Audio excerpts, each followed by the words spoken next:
Day here, peaceful living in chaotic times. This channel is devoted to everything to do with sovereignty. That's spiritual sovereignty and sovereignty within the law. So, welcome. Today is a very special day. We're going to be reading from the dictionary that can save your life. And I hope you enjoy this little book. It's got a lot of great information to help you on your path to true sovereignty. So, let's begin. The dictionary that can save your life. If you are under attack, hit them back with the power of the word. Knowing which jurisdiction you are in can help you to know which words to use and when to use them. After all, juris means right law, and diction means words. Knowing the right law words at the right time can literally save your life. I wrote this dictionary in a style that offers readers a welcoming and non-threatening use of legalese and law terms. It is intended to help the common man to have a real sense of knowing should you, God forbid, ever find yourself needing to stand in a courtroom and have to speak, that you might not accidentally incriminate yourself into a heinous and unforeseen outcome. Knowing how to stand, or standing in one's knowing, should be taught to every living soul, for without developing this skill, one can easily be swindled and taken advantage of. With these definitions, it is my sincere hope that by learning and committing to memory the contents herein, you will build your confidence and inner certainty like you have never experienced before. The words, terms, meanings, and concepts are not listed in any particular order. I like to think this reference book reads more like an interesting fact sheet than a boring old dictionary. I hope you enjoy it, and I hope that you find it to be helpful in your journey called life. Blessings to you, dear readers, and may you have the good grace and good karma to always steer clear of the corrupted courts. But just in case you hit choppy waters, this little book might just save your life. Carry it with you always. Lovingly, yours truly. Let's begin. Knowledge. Let me say that again. Knowledge. Knowledge is facts, skills, and information one has acquired through experience. Knowledge has to do with both intuition and facts. This is exciting to know that intuition is written into the law, and intuition is recognized as a crucial and vital element of law. This gives us the extra endorsement to always follow our intuition. Knowledge is rooted in truth and is not subjective. Knowledge can be backed by evidence. Belief, a conviction of the truth of a proposition existing subjectively in the mind. And this is from the lawdictionary.org. Beliefs often need tools of persuasion in order to get others to agree about the belief.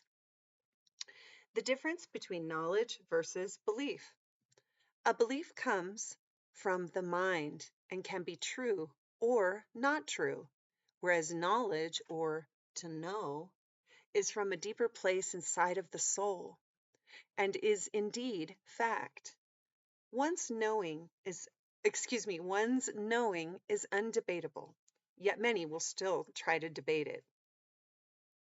Resident, one who is temporarily there to conduct business, one who has his residence in a place. This is from Black's Law, 11th edition.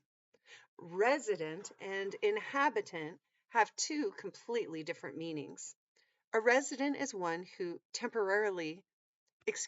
is temporarily visiting, and while there as a visitor is engaging in commerce. So if you declare yourself to be a permanent resident, you are saying that you are permanently a visitor who is there meaning wherever you live, to conduct business. Person, person, person. Always remember, always remember it is we the people and not we the persons.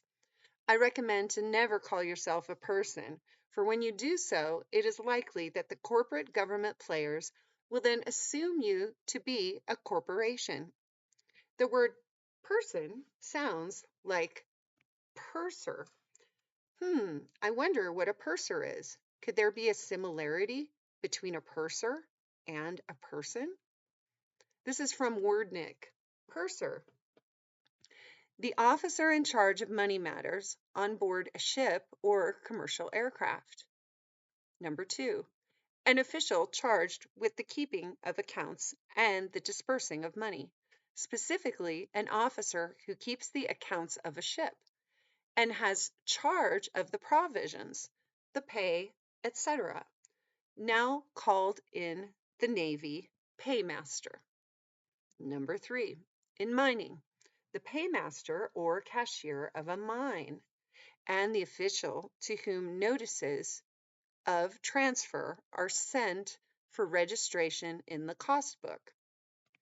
It is interesting to note that the word purser often refers to money transactions that occur within the world of shipping or carrying cargo or in dealing with mining. Let's remember these notes for later. The word person also sounds similar to the word purse, and a purse is a container that holds money for use in financial transactions. Is it just me, or does there seem to be a strange correlation between the words purse, purser, person? When we look at the word person as synonymous with a corporation, we can easily consider that a corporation's goal and objective is to create profits so that the corporation thrives financially.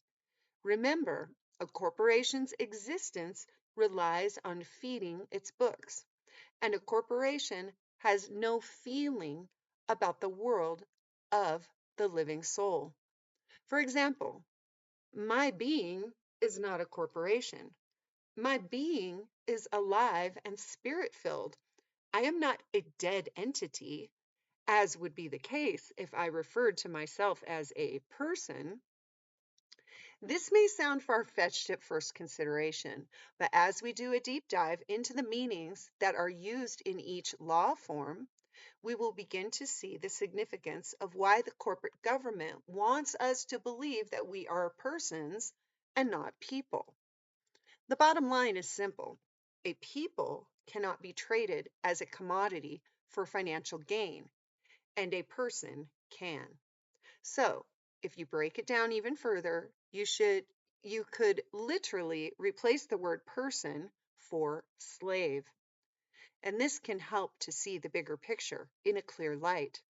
And if I remember correctly, slavery is illegal. Inhabitant, a man or woman who lives and dwells in a place or an area such as a man or animal inhabits the earth. The word inhabitant implies a more fixed and permanent home than does resident, and a resident may be restricted and not entitled to the privileges or subject to all the responsibilities of an inhabitant. Free inhabitant, a man or woman who lives and dwells in a place or area and is not a citizen. They are free because they are not under any jurisdiction of a city, county, state, country, or corporation. They are under God and God only. They are self-governing. They are aware of their unalienable rights that were granted to them by God. And they know that these rights are not privileges they that were claimed to be given to them by a government or which is outside or another which is outside of the self. Let me read that sentence again. They are aware of their unalienable rights that were given to them by God, and they know that these rights are not privileges that were claimed to be given to them by a government or another which is outside of the self. Sui juris, A free man who is entitled to God-given, unalienable rights. One who is not under the power of another, such as a slave, a minor, an incompetent being, an imbecile, and the like. A free man does not cower to another. A free man answers to God and God alone. The sui juris process cuts through the facade of enacting in a fictitious jurisdiction and allows the truth to be revealed. One is easily benefited from knowing and claiming that indeed they are a free being and not under any obligation to contract with another. In translation, sui juris literally means in my own jurisdiction, or as I like to say, self governing. Unalienable, not able to put a lien on. Only property or chattel can have a lien placed on it, not a living soul. Juris, of right or of law, right law. Diction, to talk, speak, or declare. Manner of saying, linguistic choices. Expression used to convey an idea or point of view. Words, jurisdiction. Right law words. The right to use words. The law of diction. Word law. Law words. The power, right, or authority to interpret and apply the law. The authority of a sovereign power to govern. The power or right to exercise authority. Jurisdiction. Let it be known that the way the Admiralty Law courtrooms use this made-up word is to refer to a venue. They will assume and declare which jurisdiction or venue you are in. If you do not claim what jurisdiction or venue you are in, the courts will state what jurisdiction you are in and assume that you are in it, unless you correct them. Here's a special note. The only power that a court system has over you is that which you give to them. It is up to you to declare which jurisdiction you are in. They, the court, will declare to you what jurisdiction you are in, and if you do not object, then you are tacitly agreeing with their rule over you. You must declare your jurisdiction. In other words, you are declaring your right to self-govern, your right to self-determination, and this is the I am presence of God working through you as you. You remain as one with your Creator, and no one can have jurisdiction over you. And that concludes our beginning of this series, and I hope you'll join me as we continue on this journey together. And I love you. If you'd like to pick up a copy of the dictionary that can save your life, you can visit our website at americansinaction.info.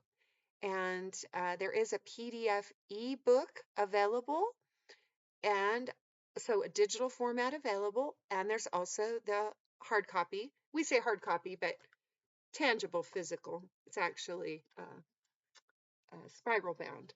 Anyway, see you soon and thank you. Bye.